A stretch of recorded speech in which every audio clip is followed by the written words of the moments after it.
Hello बच्चों, कैसे हो। मेरा नाम सुब्रत कुमार वर्मा है और मैं आज से आपको 9th क्लास की मैथ्स पढ़ाना स्टार्ट कर रहा हूँ और जिसका कि पहला टॉपिक हमारा नंबर सिस्टम है।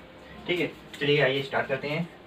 सबसे पहले संख्या पद्धति। संख्या पद्धति में हमारी सबसे छोटी इकाई क्या होती है? अंक होती है। सबसे छोटी इकाई क्या होती है? अंक। अंक को हम क्या बोलते हैं? डिजिट्स बोलते हैं। ये कितने होते हैं? 0 to 9 होते हैं। कितने होते हैं? 0 to 9। इन डिजिट से ही हमारे संख्याएं बनती हैं। क्या बनती हैं? संख्याएं या संख्या यानी नंबर्स बनते हैं। जैसे 11, 49 या 55। इन नंबरों से ही हमारी संख्याएं बन रही है। अब हमने बात की यहाँ संख्या पद्धति, यानी बहुत सारी संख्याओं के बारे में हम यहाँ पढ़ने जा रहे हैं। तो सबसे पहले हमारी हेडिंग्स आती है प्राकृतिक संख्या, जिसे हम लोग क्या बोलते हैं? Natural numbers. क्या बोलते हैं? Natural numbers. इसे हम कैपिटल एन से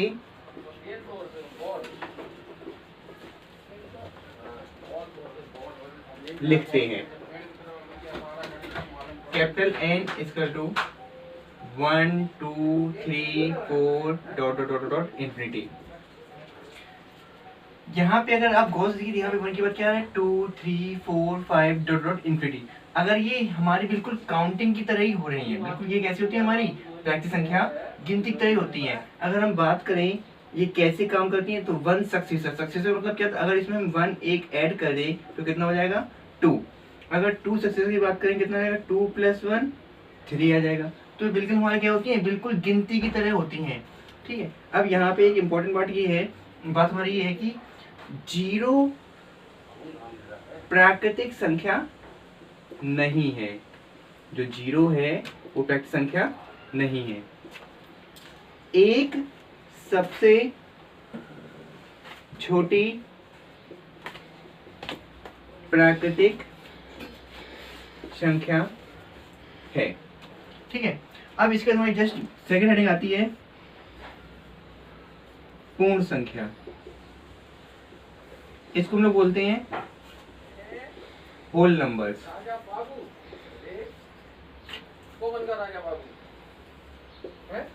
इसे कैपिटल W से लिखते हैं। अब ये क्या होते हैं?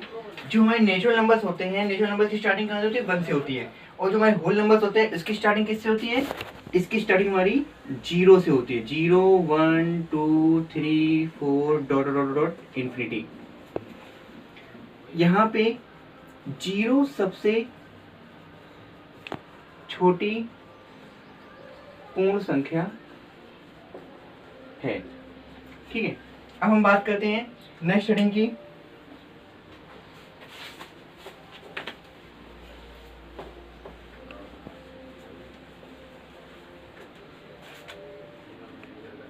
पूर्णांक, इंटीजर्स।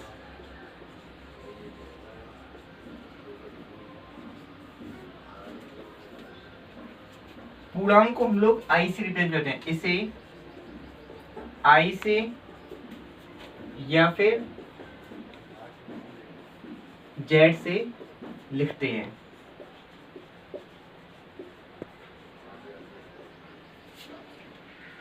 I equal to -4 -3 -2 -1 0 1 2 3 4।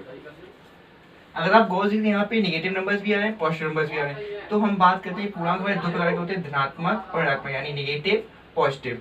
ठीक है, तो अब यहाँ पे हम बात करेंगे पॉजिटिव इंटीजर्स।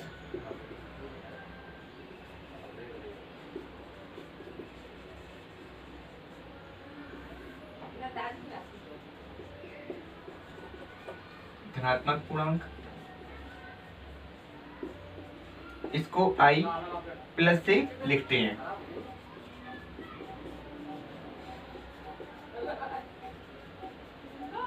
तो I पॉजिटिव इक्वल टू 1 2 3 4। इस तरह नेगेटिव इंटीजर्स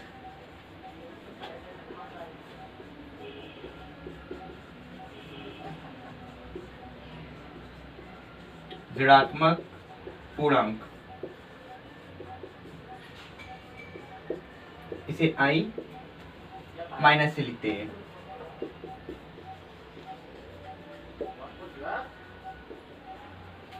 यहाँ पे हो जाएगा i negative equal to -k1 -k2 -k3 -k4। ठीक है, तो हमारे जो पूर्णांक होते हैं इसमें धनात्मक भी होते हैं ऋणात्मक भी होते हैं। ठीक है, इसके जस्ट बाद जो हमारी हेडिंग आती है परिमेय संख्या।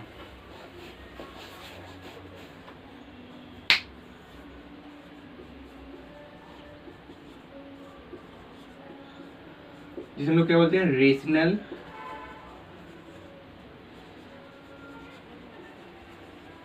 नंबर्स।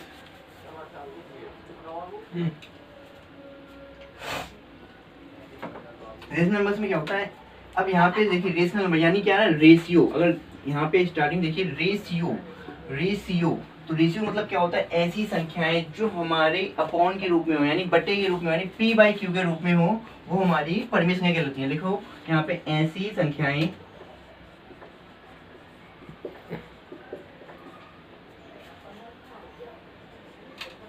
जिसे हम p बटे क्यू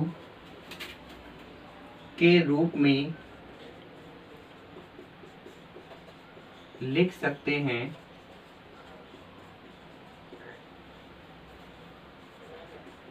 परिमेय संख्या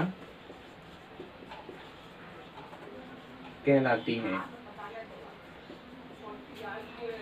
इसे कैपिटल Q से लिखते हैं।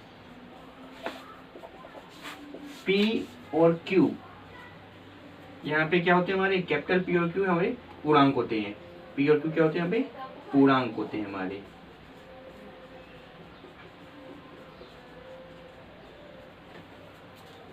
Q नॉट इक्वल टू 0 इसकी ये कंडीशन होती है। अब यहाँ पे इसके हम एग्जाम्पल्स की बात करते हैं, तो जब भी हमारे अपॉन रूप में 1/2, 3/2, 5/3, 7/5 एटसेट्रा, जो भी संख्या हमारे अपॉन के रूप में होती है वे सभी हमारी परिमेय संख्या कहलाती है। और इसमें हमारी जस्ट नेक्स्ट आती है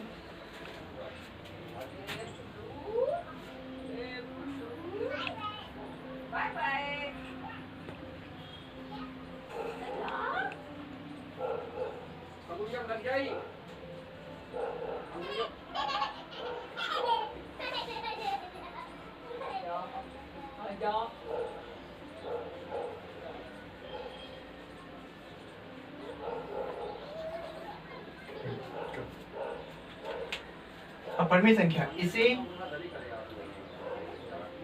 कैपिटल T से लिखते हैं। ये परिमेय संख्या का जस्ट अपोजिट होता है। उसमें क्या बोला तुमने, इसे p बाई क्यू के रूप में लिख सकते हैं, और इसमें क्या लिखेंगे, इसे p बटे क्यू के रूप में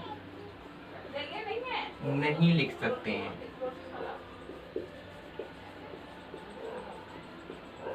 ठीक है, एग्जाम्पल √2, √3, पाई एटसेट्रा।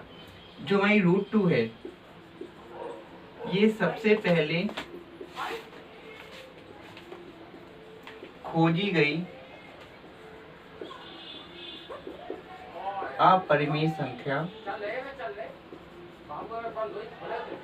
है। Thank you.